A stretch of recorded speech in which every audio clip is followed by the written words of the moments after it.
আজকে আব্বু বাজার থেকে মিষ্টি কুমড়া আর পুঁই শাক এনেছে, তাই এটা দিয়ে কিছু রান্না করব ভাবলাম। আসসালামু আলাইকুম এভরিওয়ান, সকলে কেমন আছেন? আশা করি সকলে ভালো আছেন। আলহামদুলিল্লাহ, আপনাদের দোয়ায় আমি অনেক ভালো আছি। আমার মনে হয় এই রান্নাটার সাথে যারা মেসে থাকে বা মাদ্রাসাতে বোর্ডিংয়ে খায় তারা অনেক বেশি পরিচিত।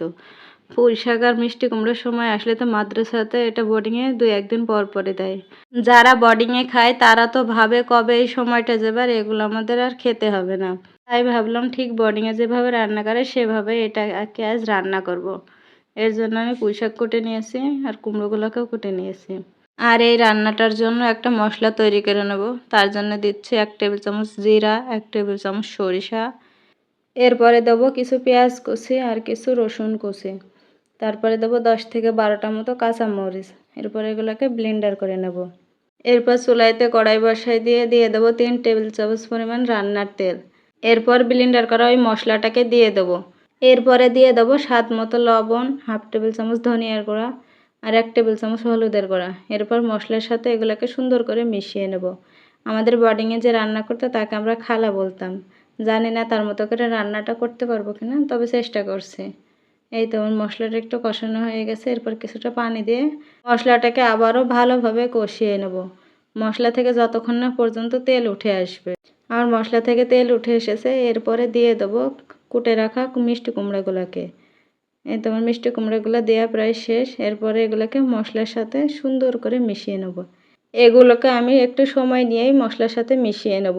খালা কিভাবে রান্না করতো সেটা কিন্তু আমি আসলে জানি না।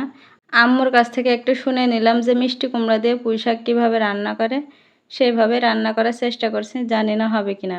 মিষ্টি কুমড়াগুলোকে ভালোভাবে মশলার সাথে মিশিয়ে নিয়ে দিয়ে দেবো কুটে ধুয়ে রাখা পুঁই শাকগুলোকে। এরপরে এগুলোকে মশলার সাথে সুন্দর করে মিশিয়ে নিতে হবে। এগুলোকে কষানোর কোনো দরকার নেই, সুন্দর করে একটু মশলার সাথে মিশিয়ে নিলেই হবে। এই তো আমার মশলার সাথে মিশানো শেষ। এরপরে দিয়ে দিতে হবে পরিমাণ মতো ঝোলের পানি। ঝোলের পানিটা একটু বেশিই দেবো, কারণ কুমড়োগুলোকে একদম গলে গলে যাবে, এই পর্যায়ে আমি রাখবো। এই তো এরপরে আমি 10 মিনিট মতো ফুটিয়ে নিয়েছি। তারপরে দেখুন কুমড়োগুলো কিন্তু অনেকটাই গলে এসেছে আর পানিটাও কমে এসেছে। এ পর্যায়ে এবার নামিয়ে নেবো। এবার তরকারিটা বাগার দিতে হবে। তার জন্য চুলাইতে কড়াই বসাই দিয়ে দেবো বেশ কিছুটা রান্নার তেল। তারপর দিয়ে দেবো কিছু পেঁয়াজ কুচি। পেঁয়াজটাকে একটু লাল লাল করে ভেজে নেব। তারপরে দিয়ে দেবো 1/2 টেবিল চামচ পরিমাণ গোটা জিরা। এটাকে দিয়ে একটু নেড়ে ছেড়ে নেব। এরপর তরকারিটাকে ঢেলে দেব। এটাকে সুন্দর করে একটু মিশিয়ে নেব। তরকারিটা যদি বাগার না দেন তাহলে কিন্তু খেতে মজা লাগবে না। এই তরকারিটাকে অবশ্যই বাগার দিয়েই খেতে হবে, তাহলে এর আসল স্বাদটা পাওয়া যাবে।